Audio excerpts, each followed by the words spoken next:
Let's do a little react, man. This is a long video though. Holy hell. 34 minutes, boys. All right, let's check it out. Let's check it out. 2 years since I made that big overview video for Ashes of Creation. 2.6 million views, the hype train's still rolling, and 2 years worth of development updates later, I decided to make— Yeah, so I want to say too, I actually watched a ton of LazyPeon. I actually watched a ton of LazyPeon. I've been watching this guy for years. I've been subbing to him for so long. Back whenever he used to do his WoW transmog competitions. Updated version of that video. So grab a cup of tea, sit back and relax whilst I explain oh my god, to you the why Asmongold Ashes of thing. Creation is still, by far, the most exciting upcoming MMORPG. This video has no sponsor and took a solid 40 hours of writing, recording and editing. So if you'd like to support my work and plan on playing Ashes when it releases, then click my referral link in the description below or use my code to create an account. Shout out to him though.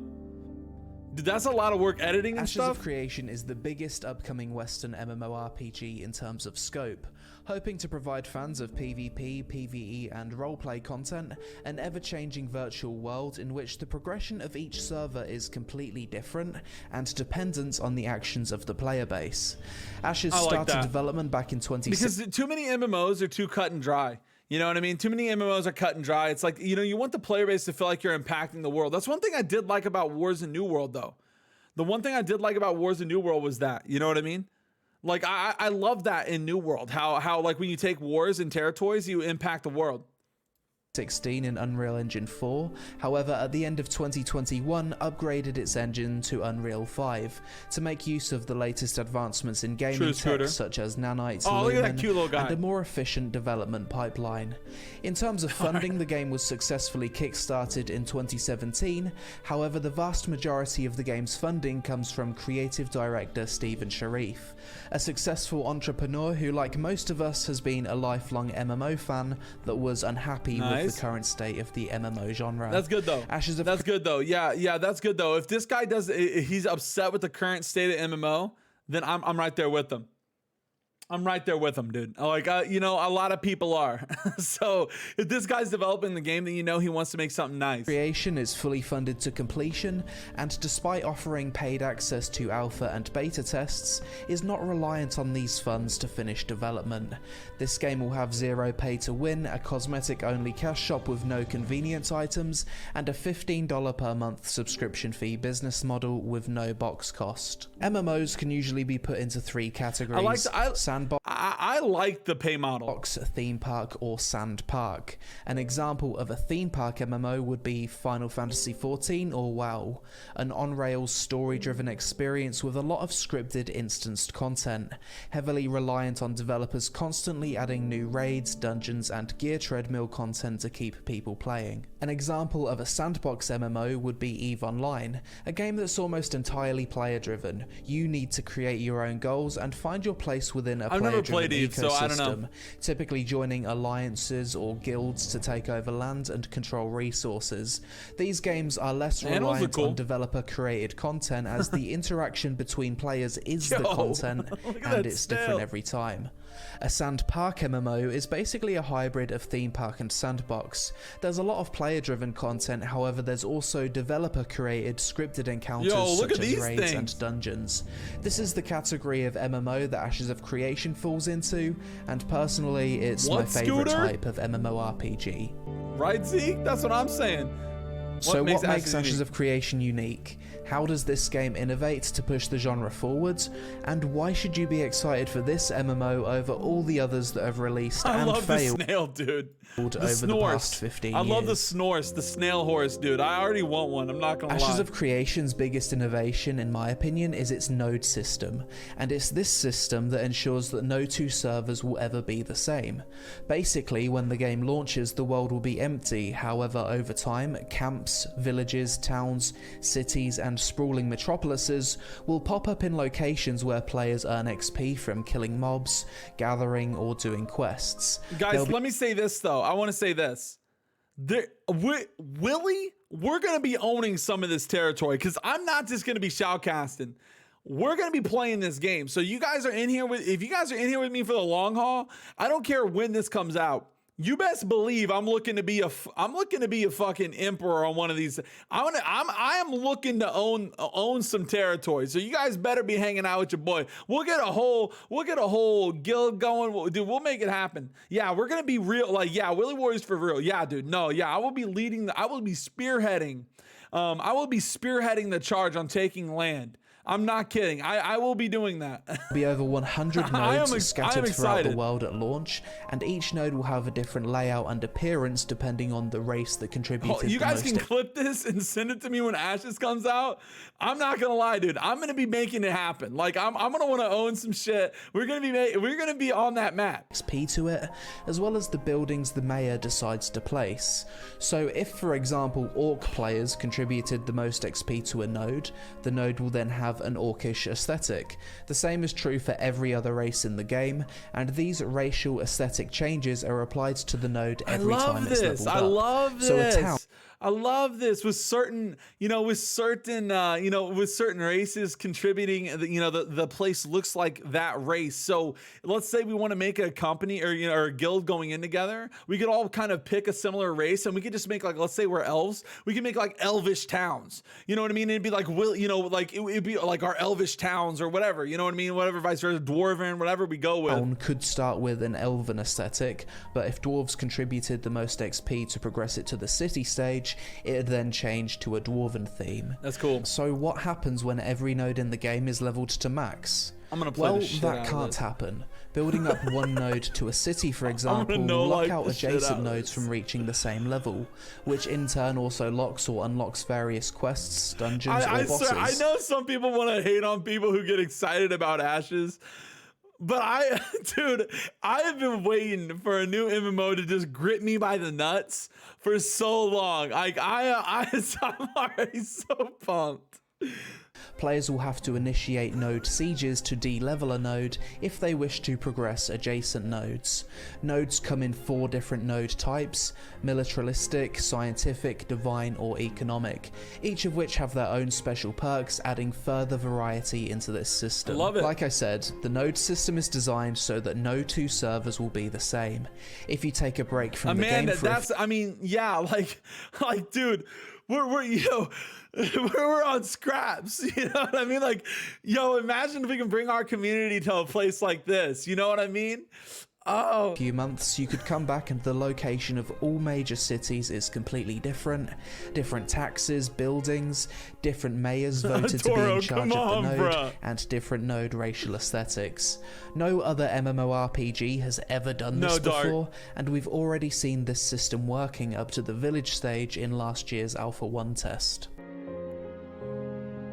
No politics. On top of the node system also lies the node political system, where players compete to become the node's mayor.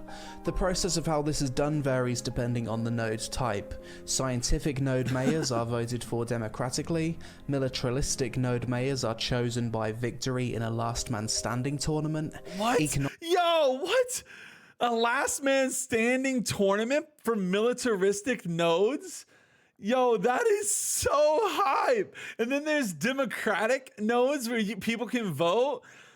Dude, I'm getting giddy.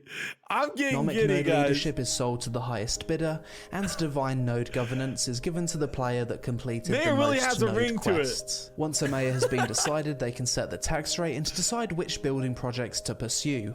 The only way to remove a mayor is by destroying the node via the node siege mechanic. Bad mayors will exist, yes, they will cause drama, and this is all by design, as any virtual world has good guys and bad guys. Entered the chat. Some nodes will naturally die out and de-level due to an inactive mayor. Others will need to be taken out by force. Some mayors might tax their citizens so hard that everyone leaves and there's no money for upkeep. This is all intended with the design principle of actions having consequences.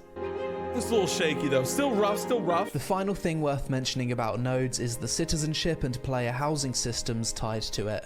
Once a node reaches village stage or higher, player housing then becomes available. There's 3 types of player housing. Okay, player housing. Real space in node housing, real space freeholds, which are basically plots of land within the node's zone of influence, and instanced node apartments.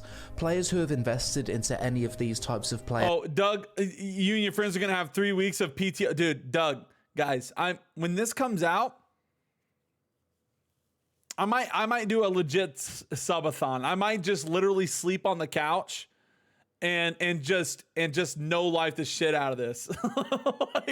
like and just make it a subathon, dude. We just keep it running. Like I'm gonna have so dude, I'm gonna have so much fun. Housing can then register to become citizens of the node, which brings with it various benefits listed on screen. So you can have citizens. You can only become a citizen of one node Skippy. at a time. I'm gonna send the hell out of it. So this is an important decision designed to make players want to invest in and defend their node. Nodes are not owned by guilds, and the more people that register for citizenship at a single node, the more expensive it becomes for future citizens to join.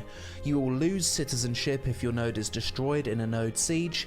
In addition, you will also lose your player housing and a portion of the resources stored in your node's Look at those warehouse. walls, man. So it's really in your best interests to defend and invest in the node that you're a citizen of. Yeah, dude. So you want to, so it makes it to where if you're a citizen of a node, you have a reason to fight for it. You have a reason to care. The graphics are rough, but this is early.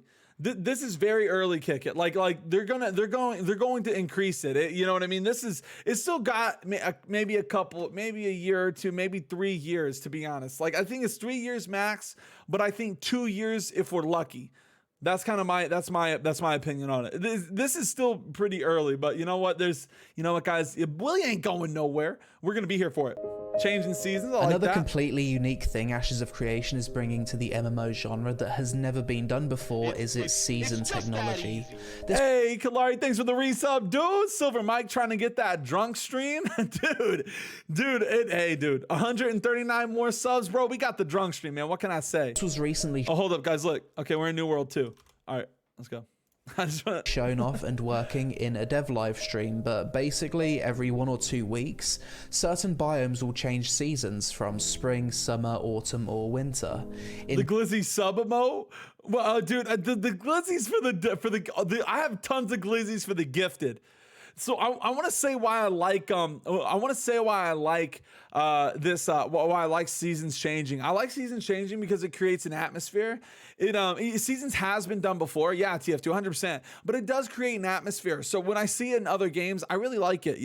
Whenever it's like, it just creates it's a fluid environment. I really like that. It keeps it moving. In doing so, the appearance of monsters might change. There will be buffs or debuffs to your character. Those deers look Dungeon entrances or mountain passes might become frozen over or inaccessible. Some gatherable resources might become unavailable during certain seasons, which might have an economic impact, and there will also be different weather effects depending on the season. This, coupled with the ever-changing node system, gives Ashes of Creation the potential to be the MMORPG that has the most interesting, immersive, and evolving world we've seen out of any MMO to date. You leave the game, log in a few weeks later, the node has changed, the season has changed, new events and quests have spawned. It'll feel like you've zoned into a completely new location. Interesting. Adaptive PvE difficulty? On the PvE side of things, something I find especially interesting with Ashes of Creation is how content such as dungeons and raids will have adaptive difficulty based on the performance of the party against previous bosses. So let's say your group absolutely steamrolls the first boss in a dungeon or raid. The next boss will then scale to be more difficult, unlocking additional mechanics, and as a result drop better loot. So the more you In addition, node development also has a big impact on PvE difficulty and content availability too. The higher the node level, the higher the level of mobs in the surrounding area. Perhaps there's a dungeon with 5 bosses inside. So I like this. I gotta hit on this. I like this though. We said the higher the node level, the higher the monsters are in the surrounding area. I like that because too many times in games like World of Warcraft and stuff, you level up, right? You level up and you start running around. You can just steamroll everything. You can just run around, one shot everything. The zones don't feel competitive. The zones don't feel realistic anymore. So by doing that, it makes it to where even if you have a home base, you're going out, you're like, oh shit, man, the world is still dangerous. The world is still adaptive, and I like that. 4th and 5th boss rooms only become accessible once the node has developed to city or metropolis stage. Additional mechanics and higher loot potential could also be locked behind the leveling Exactly, of nodes. Skibby. Exactly. Obviously, this will take a lot of balancing, but I like the direction they're going in when it comes to PvE difficulty. If they get it right, dungeons and raids could become infinitely difficult based on performance, which could also open up the potential for competitive PvE leaderboards. Yeah, TF2, that does beg the question. You know, that definitely does beg the question of what would a new player's experience look like if everything leveled up around that person. You know, that is, you know, there is going to be some balancing that would have to go to it. I agree. If there was some kind of performance rating added on top of this system.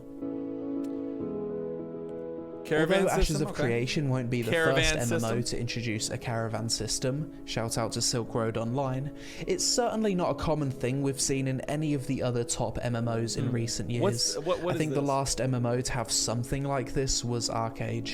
Storage in Ashes of Creation is not global. Warehouses where you store your items will be local to each node, this is like New World. Gatherable resources for crafting will be more or less plentiful based on biome or region. So this makes sense. This means that players will be able to take advantage of localized economies by transporting goods from one region to another based on supply and... Didn't New World do this? And they changed it about having like certain areas had certain things to it. And New World had to revert that, right? I don't know if that's smart. New World had that at the beginning and it didn't work out very well at all.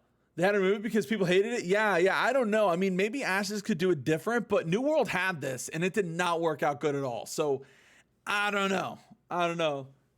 Customers, yeah, exactly. I don't know about this one. I'm a little worried about this. This is done through the Caravan System. Let's say you're a citizen of a node located in the desert biome. People need a lot of wood for crafting, but it's hard to I don't know. I don't know how I feel about that come by in the desert.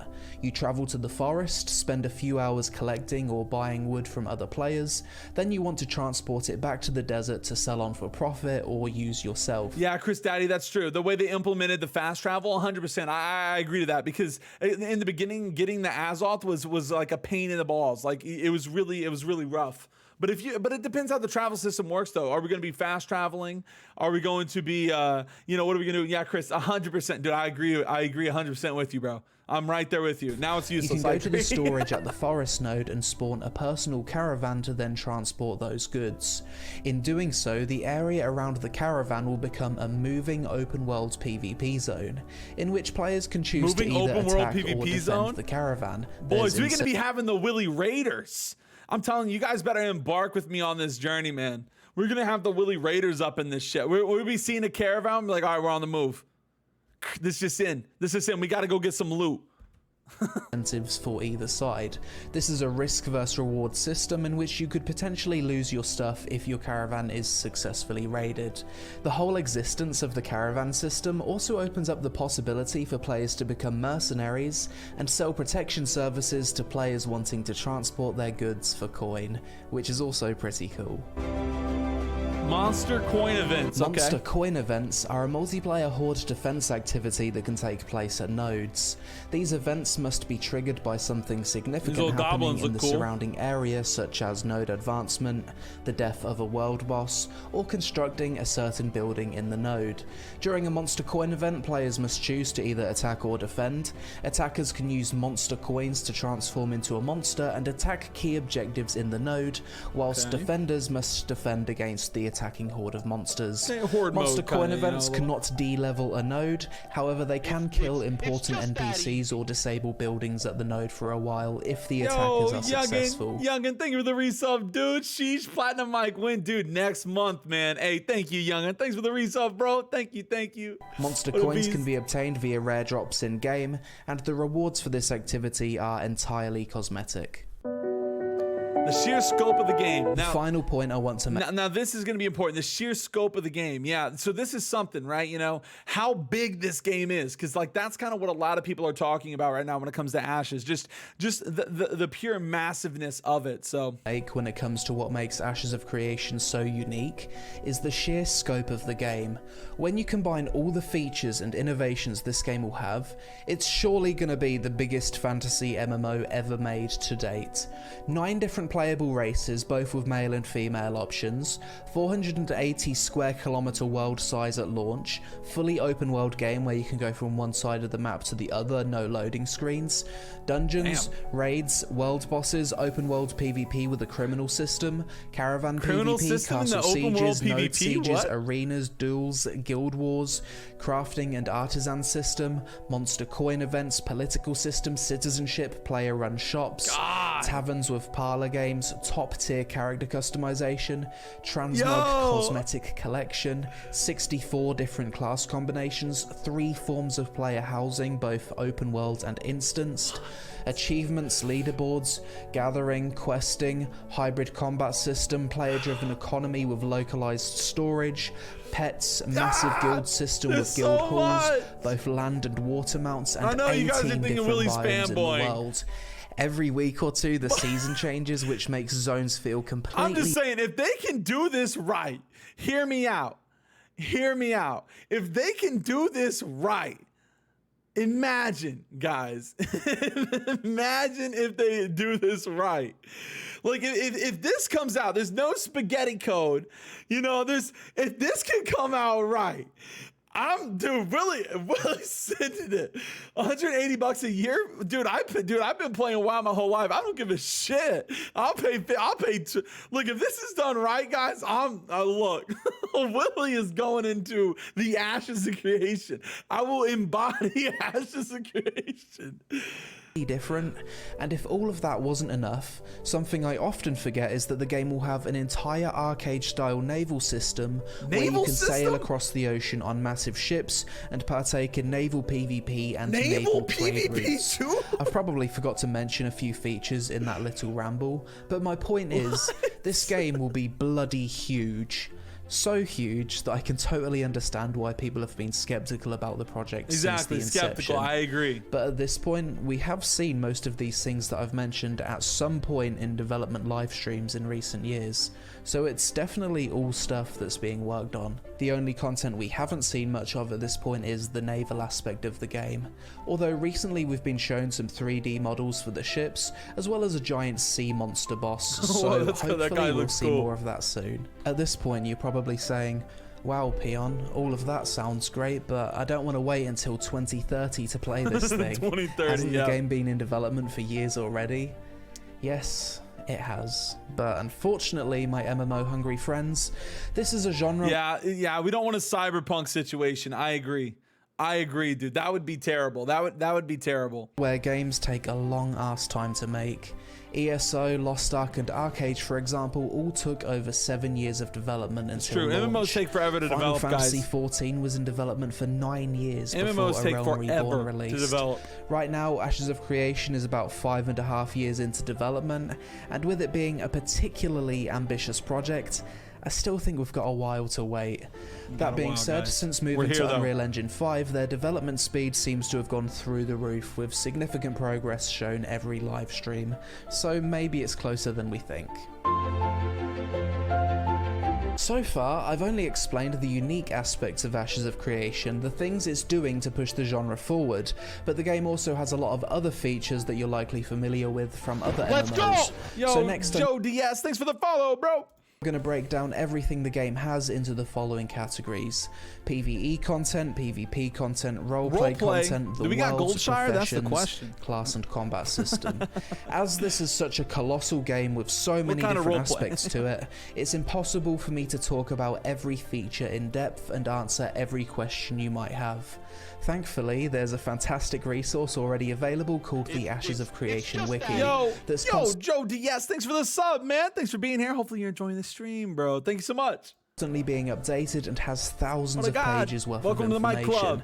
Any specific questions you might have, check the wiki, and there's a 99% Yeah, I'm actually on the wiki, guys. If you guys don't know, I'm actually on the Ashes forum already too. Like I'm on the Ashes forum already, guys. Like I already made an account. I made a post in there. Shout out to Lex, who's been keeping this up to date over the years. The PvE content in Ashes looks a little bit like this. Content is tailored for group sizes of 40, 16 and 8 player groups. 40, 16 and 8? The maximum size of a party is 8 players. 8 players Dungeons for a party? are designed for That's these rather 8 large, player is it parties. not? 20% of dungeon and raid content is instanced, whilst 80%... Is 8 too much, guys? Is 8 too much to kind of get a group together for a dungeon? Or is maybe they're switching up the formula? We've had like 4 and 5 and like maybe 6, but like 8? That's a lot to just kind of get a normal dungeon rolling. Are open world. Raids and dungeons are designed for group sizes of either 16 or 40 players, and raids and dungeons both use the adaptive difficulty system that I spoke about earlier in this video. Ashes of Creation will have many world bosses designed to be contested by large groups of players and guilds. These world bosses will have a chance to drop legendary equipment and a tiny chance to drop eggs that can hatch into non-permanent. I love the need or greed, guys. By the way, I'm a huge fan of the need or greed. Sign me up, dude. I love that system in World of Warcraft. I'm not gonna lie. Limited time I've never been a fan of the random RNG drops. You know what I mean? You know, I've never been a fan of the like where everybody gets their own RNG drop. I've never been a fan of that. I love the need and greed. Mounts. Due to Skippy, what the need and greed? We're just used to the games calling. Yeah, that's true, Fisherman. That is true. Yeah, the need and greed. So the way it does is, so an item drops, right? And let's say it's a sword, and you can greed for it, which means, hey, you know, hey, you don't really need it. You don't need it, but if it goes in your pockets, cool, you might be able to sell it. You can need it though, and that means that, hey, I need this weapon, I need to take it. So everybody in the party has that option. So need always prioritizes over greed. So if you need something, and if you greed it, and if you greed and somebody else needs it, they get it because they needed it. If multiple people need it, they roll for it. So they roll for it, and whoever wins it gets the piece. How they're designed, world bosses are also likely to attract open worlds. And then if everybody greeds for it, then it's rolled as it normally is. So it's a roll. It's like a lot. It's rolling. Yep. With multiple guilds fighting for the glory of the boss kill and loot. Monster Coin events are another PvEVP event that I spoke about previously. These horde defense style events are likely to spawn following the leveling of a node or a world boss being killed. Quests are another form of PvE content, and they come in multiple forms. That got toxic and wow. I mean, it did a little bit. Thank you. I've never understood that at all. Hey, dude, Skippy, that's why I got you, man.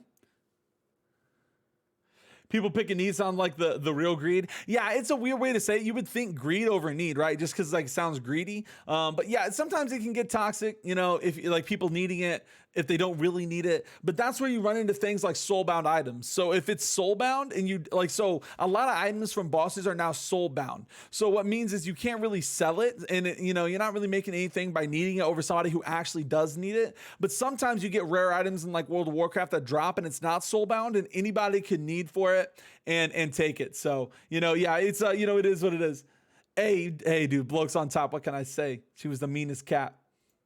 Events, tasks, narrative quests, daily quests. What will stop people from needing from everything? I mean, look, well, here's the thing. So even in World of Warcraft, there's options, right? So if you're in a raid, you can have mastered loot, which I'm sure they're going to have this. Like, they're not dumb. They're going to have mastered loot. They're going to have something. So what it does is you control where the loot goes to. Now, if you're in a normal dungeon with 8 people and you have the need and greed system, you can't really stop them. But the thing is, like I said, when it comes to soulbound items, it really makes no sense. It makes no sense for anybody to be needing on things that they don't realistically need. And that's where like a lot of, you know, dungeon boss drops come from and loot comes from. It just makes no sense, right? So I don't know. I mean, you can't necessarily stop somebody from needing on something, but at the same time, you know, you don't want to be outcast. And you guys know how MMOs, social MMOs are. You know, if you're known in the community as a guy who's a POS and needing on everything, bro, you're gonna have a hard time, you know. Assuming it's not sellable, yes. There might be, I'm sure there are going to be rare drops that could be it. Epic and legendary quests, racial quests, class quests, and caravan quests. Jumping puzzles will also be another fun aspect of PvE in Ashes of Creation. You'll encounter them whilst questing and exploring dungeons. There was already a few of these present in the game during the Alpha 1 test in 2021. PvP, boys. Next, PvP content, PvP, and what we yes, got? there's a lot of it. A lot of it. First, let's discuss the open world PvP flagging system, Okay, this is otherwise referred to as the corruption system. The corruption In system. most I like cases, this. if killed by another player, the only things dropped upon death are gatherable and crafting materials. So you do drop things on death. I love that. So gatherables and crafting materials dropped on death in the open world. I love that. I love having a sense of you know, things, you know, losing. You know what I mean? Like you losing something by dying. You know what I mean? Like I love that. It's a player can be in green, non-combatant, purple, combatant, and red, corrupted. How many of y'all gonna be corrupted? Each player starts out as green unless they attack or fight back with another player, at which point they'll turn purple. Green non-combatant players who don't want to engage in PvP are still incentivized to at least run away or fight back, as being killed as a green player will result in dropping gatherable and crafting mats at twice the rate of if they'd have died whilst purple, aka fighting back. Purple indicates a state of consensual PvP. You're actually rewarded by dropping less gatherable mats on death if you die in this state. If a purple player kills a green player, then they become red, corrupted. Okay, that makes sense. Corrupted players are criminals and will face increasing penalties the more green players they kill. There's gonna be notorious, such as dampening and there's gonna be notorious corrupted players running around these nodes and servers, and everybody's gonna be like, dude, avoid that guy. I was walking around doing a quest, and and Pussy Slayer 69 jumped out from the bushes and destroyed me. You know, like. Dropping their gear upon death. I'm so excited for this. If you're a green pure PvE player, you'd have to make someone pretty mad whilst gathering for them to want to turn red on you. If you haven't got any droppable crafting or gathering mats, there's absolutely no benefit for someone to flag and kill you. So don't worry about people standing outside of nodes just spawn killing PvE players. Most of the time it won't be like bandit groups. If that is something you're worried about though, a bounty hunter system will also exist where bounty hunters can hunt down corrupted players bounty for hunters? rewards. Yo! Node sieges and castle sieges. These are two different things. A node siege is where players band together to destroy a node, resetting its level to allow adjacent nodes to progress to higher stages. The higher the level of the node, the more work is required to fulfill. Sieges. Now, guys, this is what your boy is talking about when I say shoutcasting these things. Check it. The prerequisites to declare the siege. Any player can declare a node siege, and once declared, a countdown begins, giving players anywhere between 2 to 5 days notice, depending on the... This is upcoming Ashes creation. It's upcoming for a little bit, but you know, your boy's gonna be in the mix, man. What can I say? Level of the node to prepare for the impending battle. Players cannot transport goods from their warehouse during this time, and many services in the node will also be disabled until the outcome of the siege is decided. Castle sieges are massive, large-scale 250 vs 250 player battles for guilds that occur once per month. There will be a total of 5 castles in the world.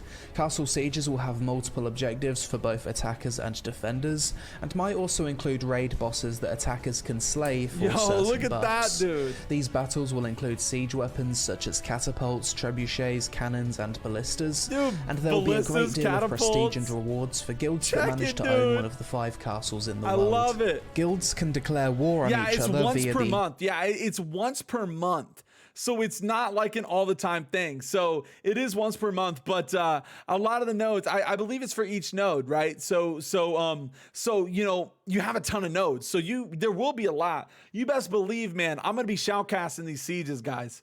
I'm gonna be shoutcasting these sieges. Guild war system. Once a war has been declared, players in those guilds can kill each other without penalties. Guild wars will have victory and surrender conditions, with guild war objectives spawning during the server's prime time. When it comes to battlegrounds, Ashes of Creation will not have traditional MMO BGs where you can queue and are teleported to an instance. However, the game will have a gladiator-style last man standing arena where players can battle to become the mayor of militaristic nodes. I love the last man style, the last man standing PvP style. Is something I spoke about earlier and will be a big catalyst for PvP in the open world, and the game will have instanced arenas for 1v1, 3v3 and 5v5 player group sizes, as well as the ability for players to duel each other for fun. Roleplay content? Now we're Role talking, players boys. rejoice because Ashes of Marama Creation rejoice. certainly No. hasn't forgotten about you. In fact, quite the opposite. This could be one of the most RP-friendly MMOs ever made. First off, the game will have 9 different playable races, no gender or race-locked classes, each of which have their own architectural influence on the nodes they contribute the most XP to. You've got the Kalar and Valoon humans, the Dunir and Nikua dwarves, the Renkai and Vek orcs, Empyrean and Pyre elves, and the recently revealed Tulnar. Earlier this year, Intrepid revealed to us their top-tier character customization suite, which, although at the time wasn't completely finished, was already up there as being one of the most in-depth in the MMO genre, right up there with Black Desert's character creator. But what's a good character creator without a good fashion? I need to find tattoos and try and match them. Can you be the town drug dealer? Probably. Transmog system, right? In this game, you'll be able to collect appearances of weapons, probably armor, an and orc. accessories and apply it to what you've currently got equipped. Bro, you gotta be an orc. Similar to WoW's Transmog system or Guild Wars 2's Oh, I'm gonna be wardrobe tatted, system. bro. My guy's gonna be. You'll I'm gonna try and make my guy also be able look to like dye me. your gear. Additionally, those monthly cosmetic packs you've probably heard people complaining about in the past will be one-piece outfits similar to how it works in Guild Wars 2. You won't be able to mix and match armor components from these full costumes, meaning the most unique transmog combinations won't be something you can just buy from the cosmetic shop. Cool. We've already touched on player housing earlier in this video, but to reiterate, cosmetics and stuff's going gonna be a big question too. Instanced apartments within nodes that anyone can gain access to. You telling me we have instanced apartments? Bro, I'm living in apartments. I don't want to be in an apartment, man. This is getting too real. For citizenship, real space in node housing that level up. Tell me I'm gonna have a 2-bedroom, 1 bath in fucking Ashes, which are too? set-sized plots of land located within a node's area of influence. You'll be able to decorate your player housing with furniture, craft and process materials at your freehold, and obviously throw kinky ERP parties in your house with other players, which, let's be honest, is 90% of the reason why people RP in MMOs. Situated inside nodes or guys, we might be having some Willy in-house, you know what I mean? Freeholds. Taverns are buildings that act as a social hub for players to relax, roleplay, buy consumables, play music, gain rested XP by renting a room, or partake in parlor games together. It's also possible that proximity voice chat will be enabled inside of taverns, although this will require some testing. When it comes to emotes, Ashes of Creation will have all the standard animations you'd expect in an MMORPG, as well as consensual multiplayer emotes such as dancing and hugging.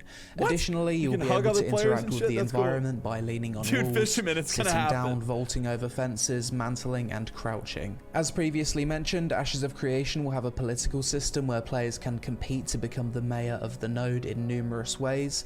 From this, good mayors and bad mayors will emerge, which in itself is another aspect of roleplay. And finally, I wonder, have they hit on the fact that that whether or not I could be a mayor of multiple nodes, or is it just one? Can you only be one mayor per node? That's one thing I'm curious about. Including same.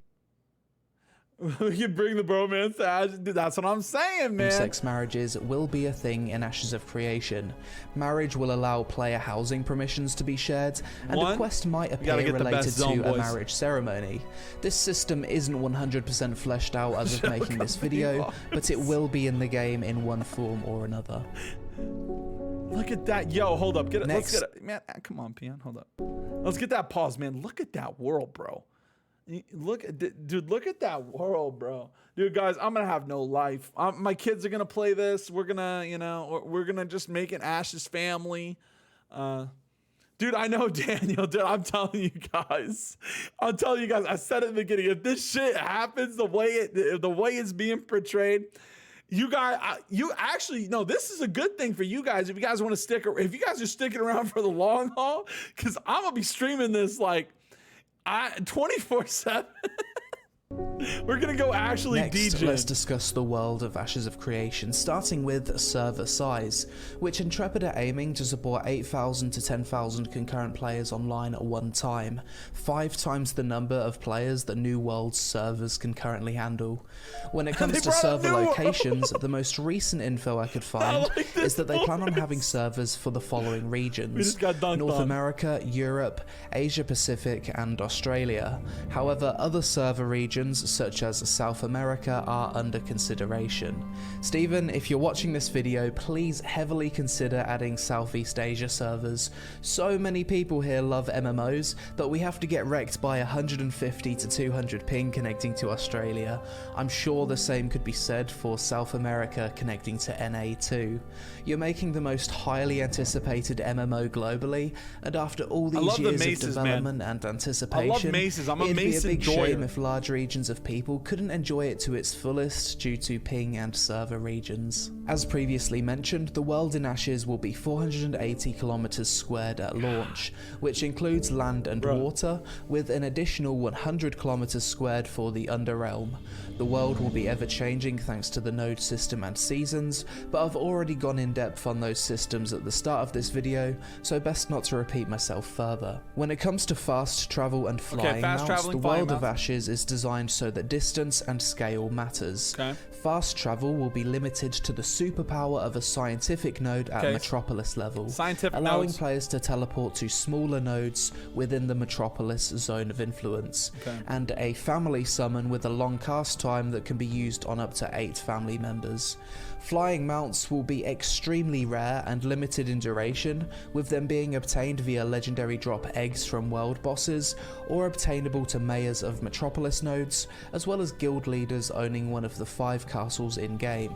Out of 10,000 players per server, there's likely to only be between 10 and 15 players who have access to flying mounts at a time. What? 10 to 15 this game players isn't designed around flying. Active for if you flying ever mounts? get to experience it, then it's a great achievement or you've been extremely lucky. For the most part, you'll travel around the world via ground mounts, water mounts, or ships if you wish to traverse the Great Ocean. As I previously mentioned, Ashes will have a fully explorable ocean similar to Arcade.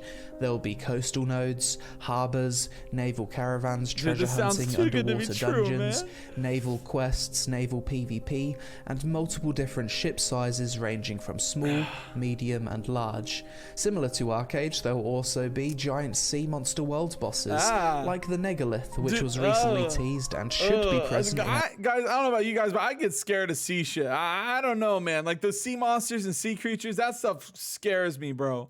Alpha 2. Lore and story is definitely something that's present in Ashes of Creation, however it's not one of those MMOs where you're the chosen one, hero of light, center of the universe, god of all things, with NPCs worshipping you upon sight because you followed the same linear story as millions before you. Yeah, I like this. I like just being thrown in the mix. I hate the MMOs where they're like, hello, warrior. You are the chosen one. You are the god amongst men. It's like, dude, I like MMOs like RuneScape, where it's just like, look, dude, you're a bot.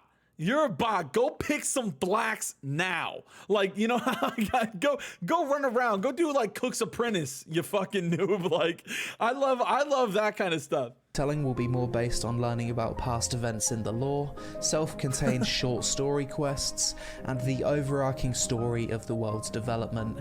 This game actually has a ton of lore, with a lot of stuff being kept secret for launch, but you can read more about that stuff on the wiki, as this video is starting to get pretty long as it is. Artisan classes and professions. The Artisan class and profession system in Ashes looks something like this. You've got 3 Artisan classes: gathering, processing, or crafting, each of which contain various professions. Gathering professions include farming, fishing, herbalism, lumberjacking, mining, and taming.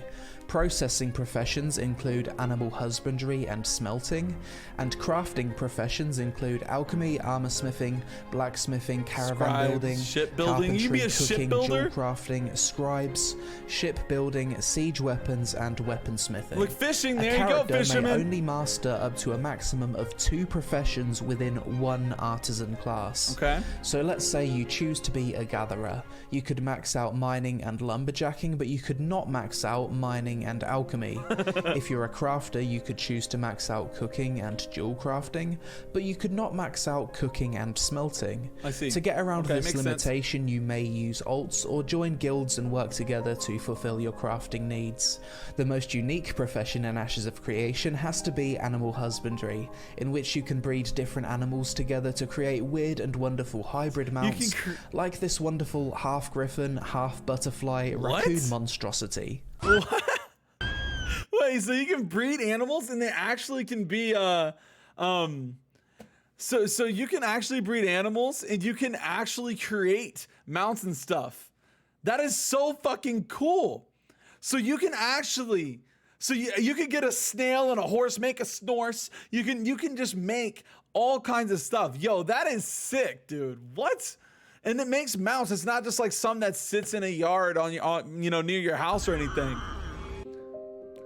Classes in combat, let's get Finally, let's discuss what for many people is the most important thing about Ashes of Creation. That's Jon Snow, you can't tell me it's not. The combat and class system. Ashes of Creation will have a hybrid combat system similar to Guild Wars 2. In previous videos, I couldn't really show you what this combat would look like, but recently they've made substantial progress and shown off some basic melee weapon attacks, guys. And boy, does it look a hell of a lot better than the combat the game had in past tests. As this system is in the middle of a full redesign and we haven't even had the chance to see a lot of the redesigned abilities yet, I'm not going to talk too in depth on it, but basically when it's done, expect I thought the dagger had some weird choppy movements on the autos. I'll say that though. Some abilities need to be targeted whilst others are it looks a little weird a little bit. You can see it's a little choppy, you'll be able to dodge, blink, this is early though. Iframe depending on your class.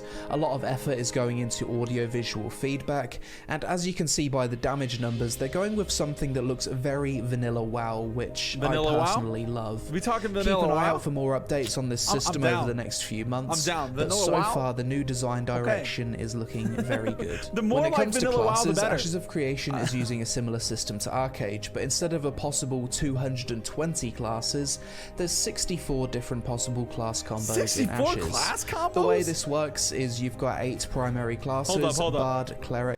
So you have a fighter. So we have a fighter, a tank, a rogue, a ranger, a mage, a summoner, a cleric, and a bard.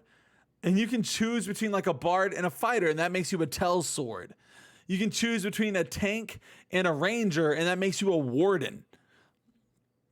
You can choose between a mage, and you're an arc wizard. You can choose between a mage and a cleric, and you're an acolyte. This is going to be hard as hell to balance. Yeah, Project, yeah, I agree with you. That's going to be hard as hell to balance. I mean, these people are going to be working like overtime. Fighter, mage, ranger, rogue, summoner, and tank. You can then choose a secondary class out of the same 8 options. A bard and a rogue is a trickster. I don't care. That sounds dope.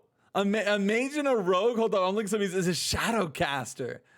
Yo, I'm looking at something. So I want to see a cleric and a fighter. Guys, cleric and fighter, what does it make, guys? A Templar, aka a fucking paladin. We might be a cleric and a fighter, guys. To determine your overall class. If your primary class is fighter and your second class is also fighter, you'd be a weapon master, for example. Mage primary, summoner secondary would be warlock. Summoner primary, mage secondary would be spellmancer. You get the idea. A summoner and a ranger are a beast master. That's cool. Will be level 50, and it's intended to take roughly 45 days of playing 4 to 6 hours per day to reach max level. 45 days, but playing 4 to 6 hours per day to reach max level? That's a lot of time. That's a lot of time, guys. At each level, you'll receive various rewards, from skill points to new quest unlocks and other stuff to make leveling feel rewarding. If you've made it this far, congratulations. You've just been absolutely battered with information, and my brain is starting to shut down from the sheer amount of research and writing that's gone into this video. It's been 5 years since my first Ashes of Creation vid back in 2017, and the footage of the game back then compared to now is completely unrecognizable. Intrepid Studios has grown to a team 100%. Size of over 150 developers, attracting some of the best MMO talent from North America, and since the upgrade to Unreal Engine 5, they've been absolutely pumping out substantial progress with every dev live stream. Some might say that I shouldn't hype this game so much, and it's still just a pipe dream, but honestly, I think there's nothing wrong with getting excited for a new MMO. I agree. Especially in a genre that's been so full of disappointment for so many years. The excitement, anticipation, and speculation of a new MMO is almost as fun as playing it at this point, but hey, maybe you could say I'm high on copium. High on copium. Maybe what so. What the hell is this? No, what's going on? Sir, there's a massive spike in the copium levels. What do we do? Yes, I felt it. We're high on time. copium, guys. Initiate Operation Hopium. Hopium. Let's get But it. that's it for this video, guys. This one took a ton of work to make, so please help me out by leaving a comment, destroying that like button for the algorithm. Guys, hey, shout out to LazyPeon, man. I love this dude. I've been subbed to him for so long. I've been hit him with the like, hit him with the sub, but guys, I want to end my thoughts here. I want to end my thoughts here. So, personally, like he said, I know it's easy for some people to kind of be, pessimistic, and some people to be like, oh, quit getting hyped, quit getting, it's not going to be all that. It's not going to be amazing. It's not going to be that cool. But you know what, man? I'm an MMO player. I've been playing MMO since I was literally in the second grade. And it's like, I love seeing this, man. I have hope. It could be awesome. I love that it's more of a Western centered MMO, right? I can't really get into the Eastern MMOs. I don't know. I have a hard time, right? And so I'm really excited for it, man. I think it's okay to have some hope. It's okay to kind of be hopeful for it and hope for the best, man. And hopefully it's everything that it's cracked up to be. But I'm here for it, man. I'm here for the ride. So yeah, dude, I'm pumped, man. I'm pumped. There's some things that could be iffy, but I don't know, guys. I think it's cool at the end of the day. I think it's cool, man. Let's go. Algorithm gods. Let's go, man.